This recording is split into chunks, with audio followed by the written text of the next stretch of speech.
Hello friends, welcome to Defence Matrix. तो कई दिनों से सवाल पूछे जा रहे थे कि हम F-35 के किल स्विच के बारे में बात क्यों नहीं कर रहे हैं, क्योंकि ये ट्रेंडिंग में भी था और कई जगह पर इसको लेकर डिस्कशन चल रहे थे। हम यहाँ पर वेट कर रहे थे कि अगर ऑफिशियल चैनल से कुछ आता है तो इसके बारे में बात करी जाए, और अब क्योंकि ऑफिशियल इसके बारे में बात करी गई है इसलिए हम इस पर चर्चा करेंगे। तो पेंटागन ने फाइनली सीधे सीधे डिनाई किया है कि ऐसा कोई किल स्विच F-35 में नहीं है, यानी कि अमेरिका चाहकर F-35 को बंद नहीं कर सकता, यानी कि कोई ऑन ऑफ बटन यहाँ पर अमेरिका के पास नहीं है कि वो F-35 को बिल्कुल डिसेबल कर दे। वहीं पर जो यहाँ पर ओरिजिनल इक्विपमेंट मैन्युफैक्चरर है लॉकहीड मार्टिन, उन्होंने डायरेक्टली यहाँ पर आंसर नहीं दिया बल्कि रेफर किया बेल्जियम और स्विट्जरलैंड के आंसर्स को, जहाँ पर उन्होंने ऑफिशियली ऐसा कहा है कि F-35 में कोई रिमोट शट ऑफ बटन नहीं है। तो ये चीज साफ है कि F-35 में कोई किल स्विच नहीं है। लेकिन, और ये बड़ा लेकिन है, अमेरिका अभी भी कैपेबिलिटी पजेस करता है F-35 के ऑपरेशंस को डिसरप्ट करने की, जिसके अंतर्गत अगर सपोर्ट जो अमेरिका F-35 के साथ प्रोवाइड कराता है उसको बंद कर देगा तो इस एयरक्राफ्ट की कॉम्बैट कैपेबिलिटी काफी हद तक लिमिटेड हो जाएगी और इवन बंद भी पड़ सकती है। और यहाँ पर हम जिस सपोर्ट की बात कर रहे हैं ये खाली स्पेयर्स और मेंटेनेंस को लेकर नहीं है, क्योंकि ये फैक्टर तो हर प्रोडक्ट में रहेगा जो कि यूएस बेच रहा है। यहाँ पर हम ऑपरेशनल कैपेबिलिटी की बात कर रहे हैं, ऑपरेशन से रिलेटेड सपोर्ट की बात कर रहे हैं। यूएस उसको भी रोक सकता है, तो इसके बारे में थोड़ा विस्तार से हम चर्चा करेंगे। बाकी अगर आप एक F-35 ऑपरेटर हैं तो आपके ऑपरेशंस की इंफॉर्मेशन अमेरिका के पास रहेगी और उसका ज़्यादा बेहतर कंट्रोल दूसरे ऑपरेटर्स के अगेंस्ट अमेरिका के पास रहेगा, ये भी एक फैक्टर है। तो F-35 की दो मेन चीज़ें हैं जिन पर सवाल उठता है। पहला है ODIN यानी कि ऑपरेशनल डेटा इंटीग्रेटेड नेटवर्क, दूसरा है MDF यानी कि मिशन डेटा फाइल। तो जो ऑपरेशन डेटा इंटीग्रेटेड नेटवर्क है ये पहले था LS यानी कि ऑटोनॉमिक लॉजिस्टिक्स इंफॉर्मेशन सिस्टम। तो बेसिकली F-35 को एक सेलफोन आप मान सकते हैं जो कि इंटरनेट से कनेक्टेड है, बेसिकली एक स्मार्टफोन है।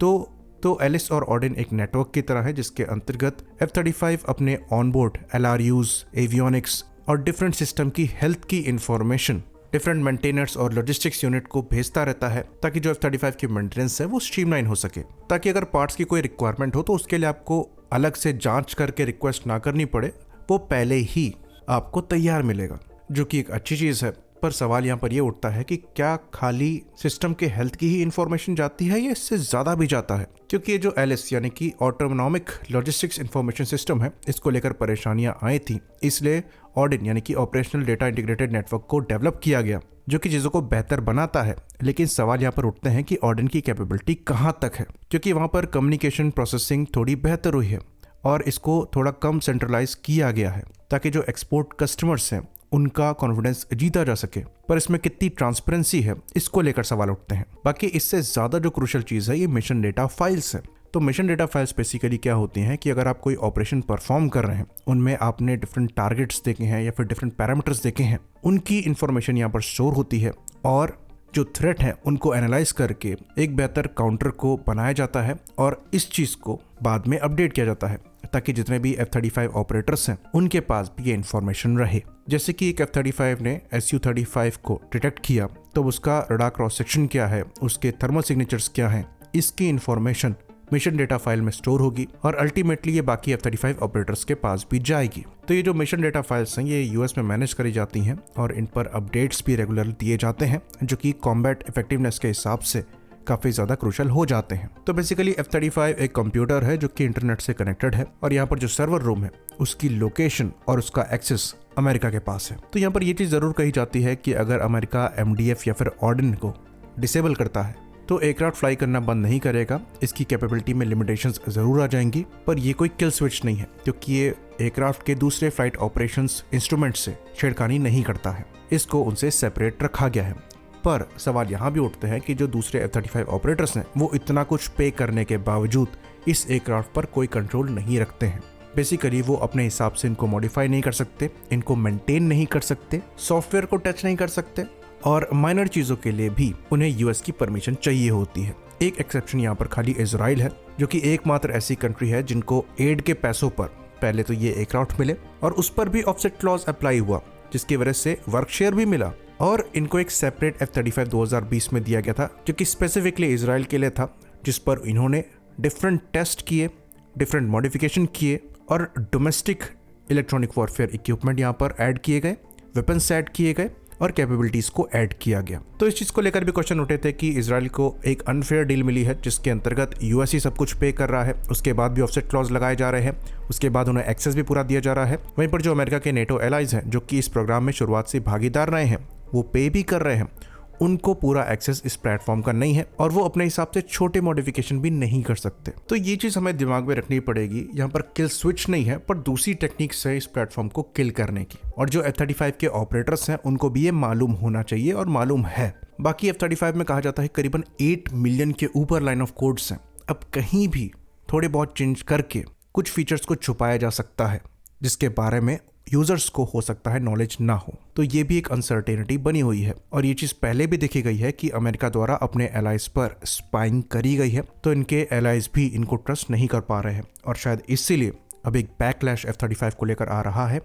कनाडा द्वारा भी विचार किया जा रहा है अपनी F-35 डील को टर्मिनेट करने पर, और जर्मनी भी इस चीज को लेकर सीरियस है। वहीं पर पुर्तगाल ने भी क्लियर साइन दे दिए हैं कि वो F-35 के प्रोग्राम से दूर हट सकते हैं। तो जितने भी अमेरिकन एलाइज हैं वो ट्रंप के आने के बाद खासकर अमेरिका पर और उनके इक्विपमेंट पर भरोसा नहीं कर पा रहे हैं। ये चीज स्पेशली यूक्रेन के एपिसोड के बाद हुई जब अमेरिका ने अपना सारा सपोर्ट यूक्रेन से हटा लिया। तो इस मौके पर फ्रांस द्वारा चौका मारने की कोशिश करी जा रही है और वो F-35 के बजाय अपने रफाल को ऑफर कर रहे हैं। खैर पर्सनली हमारा ये मानना है कि F-35 एक नेक्स्ट जनरेशन प्लेटफॉर्म है और नेक्स्ट जनरेशन प्लेटफॉर्म में आपको ऐसे कनेक्टेड फीचर्स देने पड़ेंगे जिसके अंतर्गत लॉजिस्टिक सप्लाई मेंटेनेंस स्ट्रीमलाइन हो सके। साथ ही साथ यहाँ पर जो आपकी मिशन डेटा इंफॉर्मेशन है उसको प्रोसेस करके स्ट्रेटेजी को तैयार करके भी आपको एयरक्राफ्ट में देना पड़ेगा ताकि फ्यूचर में आप हर खतरे के खिलाफ तैयार रह सके। तो आपको कनेक्टेड फाइटर्स बनाने पड़ेंगे, पर ये सारा डेटा आपके खुद के पास रहना चाहिए। अगर इंडियन एयरफोर्स F-35 को ऑपरेट करती है तो हमारे पास कई रशियन फाइटर प्लेटफॉर्म है, कई डोमेस्टिक प्लेटफॉर्म है, और ये प्लेटफॉर्म अगर उनके साथ ऑपरेट करेगा तो उनकी कैपेबिलिटी का सारा डेटा अमेरिका के पास जाएगा और ये रियल पॉसिबिलिटी है, कोई स्पेकुलेशन नहीं है। मिशन डेटा फाइल शेयरिंग एक रियल चीज है। F-35 क्या कलेक्ट कर रहा है, कितना शेयर कर रहा है, आपको नहीं पता क्योंकि कोर्ट्स का कंट्रोल आपके हाथ में नहीं है। तो जब तक हमें इजराइल की तरह डील नहीं मिलती है तब तक हमें F-35 के बारे में सोचना भी नहीं चाहिए। और ये चीज़ हमने पहले भी कही थी कि F-35 एक अच्छा ऑप्शन है, लेकिन इजराइल को जैसे ये प्लेटफॉर्म ऑफर हुआ है वैसे अगर हमें मिलता है जिसमें हम अपने लोकल इक्विपमेंट को भी लगा पा रहे हैं तो ये एयरक्राफ्ट एक अच्छा ऑप्शन बन जाता है। या फिर यूएस इन प्लेटफॉर्म को इस तरीके से कस्टमाइज करने को तैयार है जिससे कोई भी इंफॉर्मेशन यूएस के पास ना जाए तो भी हम इस प्लेटफॉर्म को कंसिडर कर सकते हैं। वरना जिस कॉन्फ़िगरेशन में या जिस कैपेबिलिटी के साथ ये नेटो द्वारा और दूसरी कंट्रीज के द्वारा ऑपरेट किया जा रहा है उस कैपेबिलिटी के साथ ये इंडिया के लिए सही नहीं है। और इसलिए पर्सनली हमने ये भी कहा था कि Su-57 एक बेटर चॉइस है अगर जियोपॉलिटिकल कॉम्प्लिकेशन इशू नहीं है। आई होप इन्फॉर्मेशन यहाँ पर क्लियर रही हो। इसी बात पर इस वीडियो को हम खत्म करेंगे। लाइक करिए, सब्सक्राइब करिए। जय हिंद।